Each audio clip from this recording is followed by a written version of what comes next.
புதுச்சேரி இணையவழி காவல் நிலையத்தில் நடந்த மக்கள் மன்றத்தில் காவல் கண்காணிப்பாளர் சுருதி உத்தரவின் பேரில் காவல் ஆய்வாளர்கள் தியாகராஜன், கீர்த்தி மற்றும் இதர காவலர்கள் கலந்து கொண்டனர்.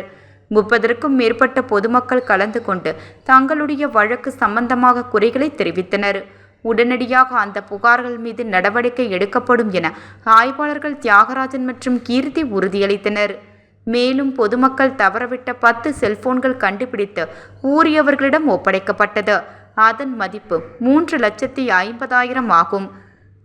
மேலும் சமீபத்தில் நடைபெறும் இணையவழி குற்றங்களான சமூக வலைதளங்களில் அல்லது தெரிந்தவர்கள் யாரேனும் உங்களிடம் பணம் தருவதாக கூறி வங்கி கணக்குகள் மற்றும் சிம் கார்டு கேட்டால் அதனை நம்பாதீர்கள். மேலும் இதனால் உங்களை காவல்துறையால் கைது செய்ய நேரிடும்.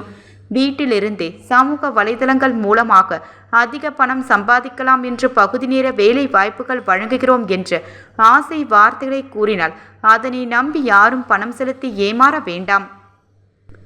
வாட்ஸ்அப், டெலிகிராம், ஃபேஸ்புக், இன்ஸ்டாகிராம் மூலம் நட்பாக பழகி விலை உயர்ந்த பரிசு பொருட்கள் அனுப்புவதாக கூறினால் நம்பாதீர்கள். பணம் முதலீடு செய்யாதீர்கள், நீங்கள் ஏமாறப்படுவீர்கள். சமூக வலைதளங்கள் மூலமாக உங்களுக்கு குறைந்த முதலீட்டில் ஷேர் மார்க்கெட் ட்ரேடிங் செய்து தருகிறோம் என்று ஆசை வார்த்தை கூறினால் பணம் முதலீடு செய்யாதீர்கள். ஆப் மூலம் உடனடி கடன் மற்றும் குறைந்த வட்டியில் லோன் தருவதாக கூறி உங்கள் புகைப்படங்களை ஆபாசமாக சித்தரித்து மிரட்டினால் அதனை நம்பி யாரும் பணம் செலுத்தி ஏமாற வேண்டாம். அறிமுகம் இல்லாத நபர்கள் ஃபேஸ்புக், வாட்ஸ்அப், இன்ஸ்டாகிராம் போன்ற சமூக வலைதளங்களின் மூலம் வீடியோ கால் அழைப்பு வந்தால் பதிலளிக்காதீர்கள். வீடியோ ரெக்கார்ட் செய்து நீங்கள் மிரட்டப்படுவீர்கள்.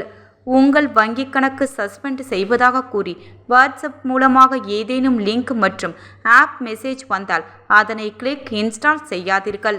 மேலும் இணையவழி குற்றம் சம்பந்தமாக புகார் கொடுக்கவும் அல்லது ஏதேனும் சந்தேகம் இருந்தால் இணையவழி காவல் நிலையத்தில் இலவச தொலைபேசி எண் 1930 தொடர்பு கொள்ளலாம்.